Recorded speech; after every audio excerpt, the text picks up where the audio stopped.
Hello, Hi guys, it's Dale here. and Leanne Scott from Move Therapies in Osoyoos, British Columbia, Canada. And we are here to talk about another tool that we use here at Move Therapies to help people with chronic pain and numbness and burning and tingling, all the above. Yeah, so if you've experienced pain, if Mhm. you're human and you have experienced pain, then you understand that obviously it's something that you don't want to live in, and these are the things that we try to get out of if we are in the middle of it. I know I've had like tooth pain and back pain and stuff like that, and it was horrible when it was happening. And when it was happening at that time, um, I used to think of pain as sort of like it, it was usually I could link it to something. It was the last thing that I did. It was sort of like I remember my dad when I was growing up. He basically got out of a truck one day and he threw his back out. And I remember him telling me that story, and then I was thinking, well, what? How did that happen? How did he throw his back out of just He's getting done out? it a million Yeah, he times. got out of the truck Why, hundreds of times. or why did it happen that time? And he was a very hardworking guy, and he still is a hardworking guy. And now when I think back to that story, I think, what were all the things that he didn't notice that led up to That one day that where, one day, yeah, that one moment where the straw broke the camel's yeah, back? because very unlikely, unless he was doing a ginormous movement, it wasn't just that day. It was probably leading up. So one of the things that we notice a lot about people when they come in and they suffer from chronic pain is that they have a certain, and I'm not a lover of this word, but that's okay. They have a sort of a lack of an awareness of the area of injury and other parts surrounding it.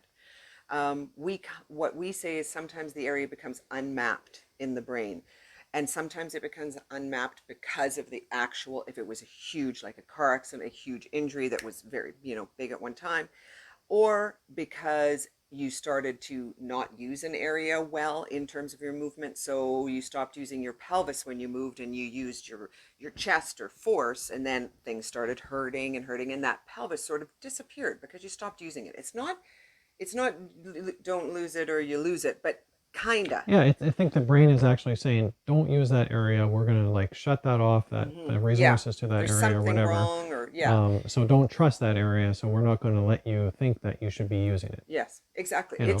And that is, that's what the brain does. It takes care of itself. It wants the vehicle, the body that it's living in to survive. Hmm. So what we often say is we try to bring, what we often do, pardon me, in the first few lessons here is we try to bring a little bit more mapping or a little bit more awareness or even a little bit more actual feeling to areas of the body that aren't participating. They're just hanging out. And because they're hanging out, other parts are having to double down or do more to compensate. And those are the areas that kind of get hurt. So we actually look for kind of the lazy spots, for Yes. lack of a better word. They're not lazy, they It's just are really really unmapped, and they're not, and that's probably what happened to your dad. Yeah, I think if dad was my client, Mm-hmm. now, and he was in his what just before that accident happened, um, probably we would be working on more of like how to use his body more effectively and and Yeah. feel his body more. And then hopefully he would have realized a month prior to that, Mm. him throwing his back out, that, oh my God, my back is really sore already. And look, my knees aren't even bending. Like he would, you can slow down and notice things, which we've talked about in a previous video that you can peek at, that we'll link below, using slow as a tool to notice things.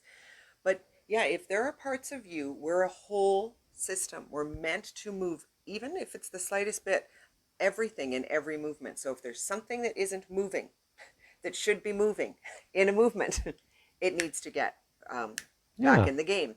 And very likely your dad had a part of you that wasn't moving. And so then his back or wherever it was that pulled doubled down, like I say, and had to work extra hard. And after 700 get ins and gets outs of the tractor, it goes zzz.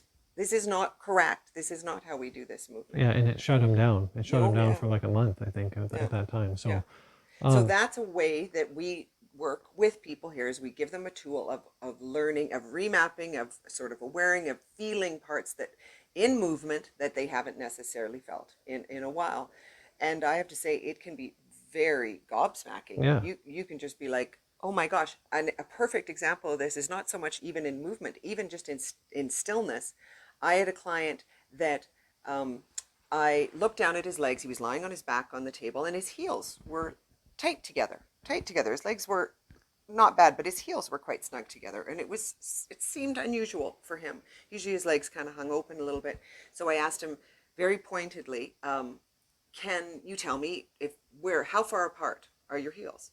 And he always used to sit up and look. Had And to see his he feet, had to see them. He couldn't feel them. which He had to is see, which is is perfectly totally fine. reasonable if you know. And especially, and let me just preface this by saying he had a stroke.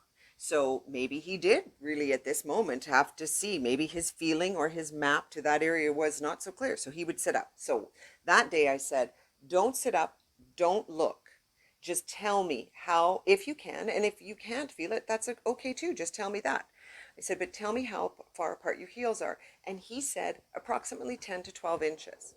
Now, let me just tell you, I won't say what his job was because for privacy, but he dealt with space. He knew what 10 and 12 inches was. And he knew space inside out, Inside actually. out and backwards. So I asked him if I could take a photo on my phone of his feet to show him, because I knew for a fact he would never believe me if I said 10 to 12 inches. No, they're actually touching. So I took the picture, I showed it to him, and he was gobsmacked. He said, like, they were touching. How could I not know they were that close together? They were physically touching each other. So that's when I say, here's a perfect example. Until we get that mapping or that whatever awareing back into those feet as an example for him in that moment, how can he change what he does not feel? Yes. You cannot change what you do not know.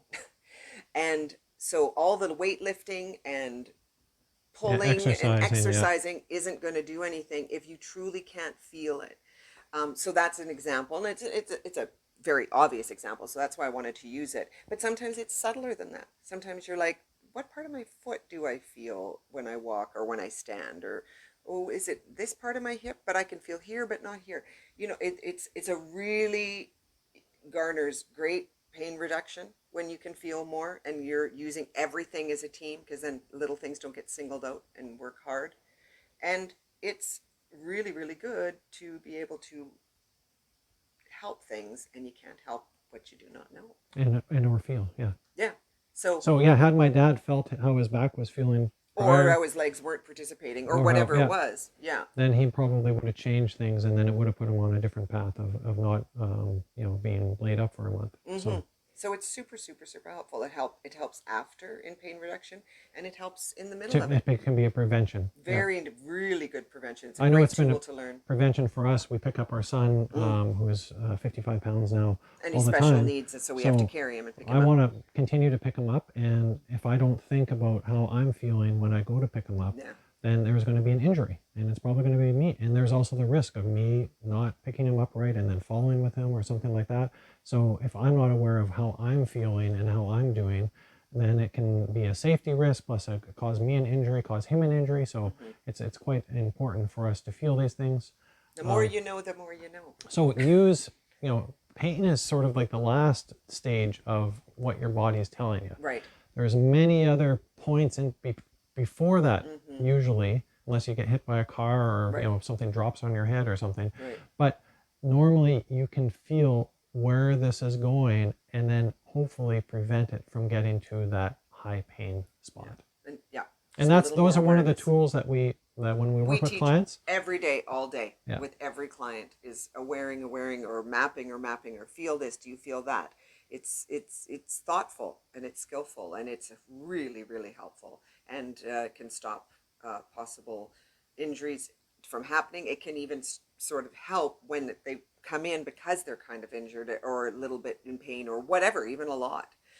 Because when you start feeling things well and then you start moving as a whole, as I mentioned earlier, pain pulls away. Doesn't go in. It pulls away. You avoid it. It's almost like an obstacle course. Your body's giving you these senses, sensations, and you're trying to let's avoid those pain rocks. Let's go on the happy path, you know. So that's it. That's it. Okay, Leanne Scott. Dale here from Move Therapies in Assoris, British Columbia, and let us know in the comments below what you think, and if you noticed anything by trying to be a little bit more aware of different parts of your body. And we'll see. And what you thought of the talk? Any questions, queries? We're happy to help. Okay, see you later, guys. Bye. Bye-bye.